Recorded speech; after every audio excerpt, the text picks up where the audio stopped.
In fact Vizag లో మీకు ఇంకొక 2 హోటల్స్ కూడా ఉన్నాయి, వాటి గురించి చెప్పండి. మా Daspalla hotel and Daspalla executive court.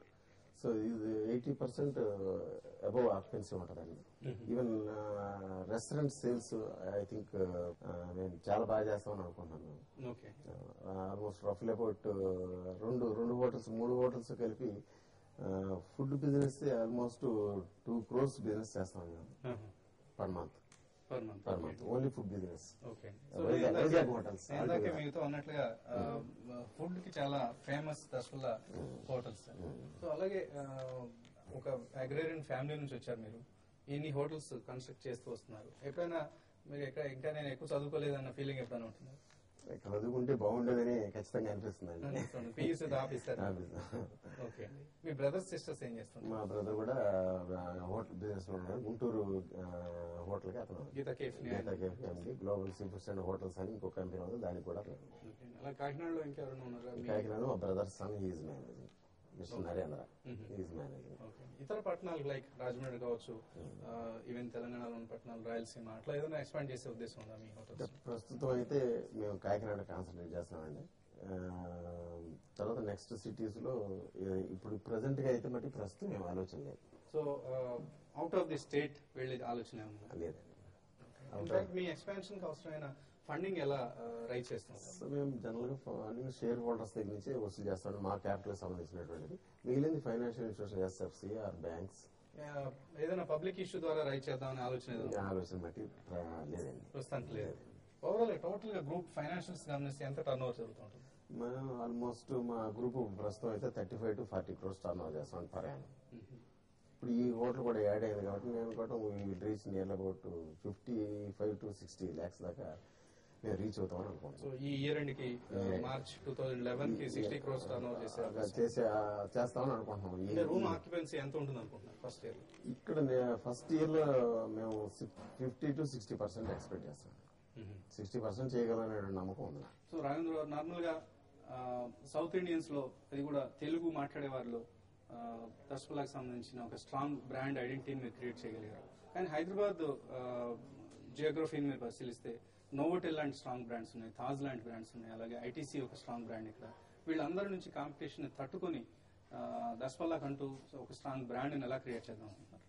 So వ్యాపారంలో కాంపిటీషన్ సహజమేనండి. ఓన్లీ మనం కస్టమర్ కి లైక్ చేసినటువంటి ఫుడ్ మనం ఇచ్చినప్పుడే మనం మార్కెట్ లో నిలబడగలుగుతాం. అది ఇవ్వగలగటం అనేటువంటిది ప్రయత్నం చేయాలి. మీరు సౌత్ ఇండియన్ ఫుడ్ కి చాలా పాపులర్ కాబట్టి దాని మీదనే ఎక్కువ ఫోకస్ చేద్దాం. ఆల్ ఫుడ్ మేము కాన్సన్ట్రేట్ చేస్తాం. ఎస్పెషల్లీ సౌత్ ఇండియన్ ఫుడ్ లో కస్టమర్ బాగా లైక్ చేస్తారని నా ఉద్దేశం. ఓకే, ఒకసారి మీ జర్నీని స్ఫురణకు తెచ్చుకుంటే ఆముదాల లంక నుంచి బిగిన్ చేసి హైదరాబాద్ వచ్చారు ఇప్పుడు. సో ఎలా అనిపిస్తుంటుంది ఈ జర్నీ అంతా? ఒక రకంగా చాలా సంతోషకరంగానే ఉంటుందండి, ఆశ్చర్యకరంగానే ఉంటుంది. అంటే ఎప్పుడైనా మీరు అంటున్నారు ఈ స్థాయికి రీచ్ కాగలమని? అనుకోవడం అయితే అనుకోలేదు. సో ఇదొక అంటే మీ హార్డ్ వర్క్ ద్వారా కావచ్చు, లేదా ఏమైనా లక్ ఫ్యాక్టర్ లాంటివి ఏమైనా ఉన్నాయనుకోలేదు? లక్ ఫ్యాక్టర్, శ్రమ పడితే ఫలితం దొరుకుతుంది అనేటువంటిది ఒకటే ఫ్యాక్టర్. అలాగే మీలాగే ఎందరో గ్రామీణ ప్రాంతం నుంచి వచ్చిన వాళ్ళు సక్సెస్ కావాలి అని అంటే అఫ్కోర్స్ మీలాంటి ఇన్స్పిరేషనల్ స్టోరీస్ ని వాళ్ళు తెలుసుకోవాల్సిన అవసరం ఉంటుంది. ఎటువంటి సందేశాన్ని వాళ్ళకి ఇస్తారు? ఏదైనా చిత్తశుద్ధి చేస్తే ఏ పని అయినా సరే మనం చేసే పనికి గౌరవం ఇచ్చి, వృత్తికి గౌరవం ఇచ్చి చేస్తే ఏ పనిలోనైనా మనం రాణించగలం అనేటువంటిది నా నమ్మకం అండి. అది ఆచరించగలిగితే ఎవరైనా సక్సెస్ అవుతారు.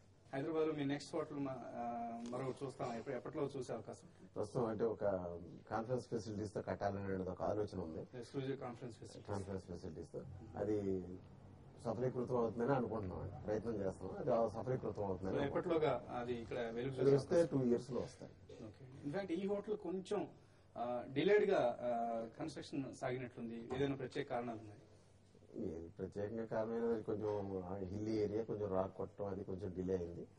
So otherwise with in 2.5 years 3 years పట్టింది. ఇటువంటి టెరైన్ లో చాలా ఫాస్ట్ గా మీరు చూసుంటారు కదా, చుట్టూ వ్యూ మంచి వ్యూ ఉంటుంది. 110 rooms కి మంచి వ్యూ ఉంటుంది, అన్ఇంటరప్టెడ్ వ్యూ.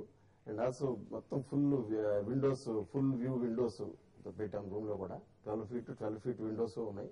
జనరల్ గా అసలు ఒక అద్భుతమైనటువంటి దృశ్యం కనపడతా ఉంటుంది. ఓకే, సో ఇన్ఫాక్ట్ మీరు అన్నట్టు పట్టుదల, కఠోర దీక్ష ఇవి ఏ బిజినెస్ కాదు ఏ కెరీర్ లో అయినా ముఖ్యం. ఎస్పెషల్లీ హోటల్ ఇండస్ట్రీలోకి హోటల్ ఇండస్ట్రీలో మనం we have to spend nearly about 15 to 60 hours in the hotel అండి. ఆ రకంగా డెడికేటెడ్ గా చేయగలిగితే ఈ హోటల్ ఈ వ్యాపారంలో ఎస్పెషల్లీ ఈ వ్యాపారంలో సక్సెస్ అవుతాను. డే టు డే ఏ రోజుకి ఆ రోజు మానిటర్ చేసుకోవాల్సిందే, ఎక్కడ నెగ్లెక్ట్ చేయడానికి అవకాశం లేదండి. సర్వీస్ సైడ్ కానీ ఫుడ్ సైడ్ కానీ మైన్యూట్ థింగ్స్ కూడా మనం పట్టించుకుని చేయగలిగినప్పుడే మన వ్యాపారంలో. ఇన్ఫాక్ట్ ఆల్మోస్ట్ 20 years బ్యాక్ నేను మిమ్మల్ని వైజాగ్ లో దసపలాలు చూస్తున్నాను, కంటిన్యూస్ గా రౌండ్స్ వేస్తుండేవాడిని.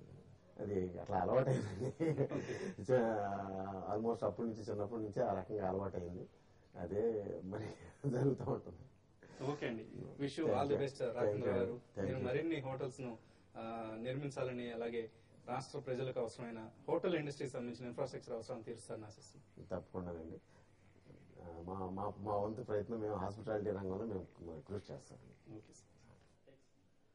పట్టుదల, నిరంతర శ్రమ ఉంటే ఒక సాధారణ మధ్యతరగతి స్థాయి నుంచి టాప్ పొజిషన్ కి రీచ్ కావడం సుసాధ్యం అన్నది రాఘవేంద్రరావు గారి సక్సెస్ స్టోరీ నుంచి మనం ఇన్స్పిరేషన్ గా తీసుకోవాల్సింది. ఇది ఈ వారం కెప్టెన్ తో కాసేపు. నెక్స్ట్ వీక్ మరో కెప్టెన్ తో మళ్ళీ కలుద్దాం.